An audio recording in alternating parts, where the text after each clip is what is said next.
akan menimbulkan gejolak. Tapi seberapa besar peluang itu akan terjadi? Kalau reshuffle pasti. Ini hukum alam sudah, tinggal nunggu waktu. Ini udah seleksi alam aja lah ya, iya, nunggu kita lihat waktu. nih. Apalagi Prabowo kemarin pidato loh. Jarang-jarang Prabowo itu mengintimidasi dan mengultimatum. Kalau ngebandel, ya kan? Kalau ngedablek, saya singkirkan. Itu kira-kira buat siapa sih? Yang bikin kisruh-kisruh lah. Yang bikin kisruh-kisruh. Begini Adisti, saya melihat banyak sekali sebenarnya ide-ide penting pemerintah itu bagus. Tapi pada level implementasi di bawah itu tidak oke. Itu yang kemudian saya khawatirkan. Termasuk soal tabung gas 3 kg itu. Kalau mau jujur yang salah apa itu? Karena nggak ada sosialisasi kok. Jadi warga yang biasanya beli tabung gas di kampung-kampung, di gang-gang itu tanpa harus jalan jauh, kemudian kebingungan harus cari pangkalan.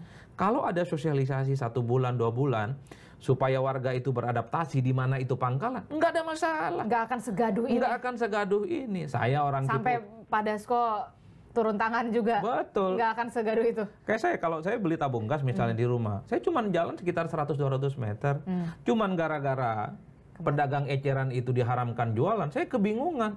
Pikiran saya ke pangkalannya itu di HI kan, dia harus ke HI kan, bolak-balik, butuh waktu dan dana yang berlimpah. Jadi itu yang saya khawatirkan, termasuk efisiensi loh. Saya kebetulan mendengar statement dari Dhanil Ansar Simanjuntak. Sekarang kan orang penting lah di sekitar istana ya. Kalau tidak salah sempat mengatakan bahwa, jadi menteri-menteri itu mestinya harus memahami utuh apa yang disampaikan oleh Prabowo terkait dengan efisiensi. Apa? Karena sekarang kan sudah mulai banyak ngomong tuh menteri, kemudian lembaga, dan kemudian kementerian. Khawatir ada PHK, khawatir SPP naik, dan seterusnya, dan seterusnya. Nah, sebenarnya yang disebut dengan efisiensi itu adalah menggunting bagaimana anggaran-anggaran yang dinilai tidak terlampau penting itu, dan tidak mengganggu yang lain. Kalau misalnya SPP, untuk bansos, untuk orang miskin, jangan sampai itu terjadi, dipangkat. Termasuk juga jangan sampai terjadi misalnya nih, PHK. Nah itu artinya apa? Jangan-jangan karena menteri ini tidak bisa membaca secara utuh instruksi presiden, karena ada pemangkasan mereka gerak cepat. Waduh, ini beban pegawai banyak, jadi dipecat lah kira-kira begitu. Sampai sempat ada Komisi Yudisial mengatakan bahwa gaji pegawai itu kalau nggak salah cuma cukup sampai Oktober.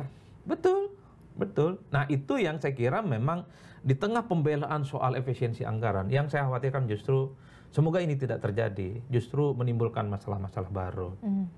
Itulah yang saya sebut bahwa efisiensi itu tidak bisa dikaitkan dengan urusan politik, Adisti. Kalau ada kementerian dan lembaga tertentu kena PHK gara-gara efisiensi, pasti ramai. Ya kasusnya yang TVRI, RRI itu ramai. Artinya apa?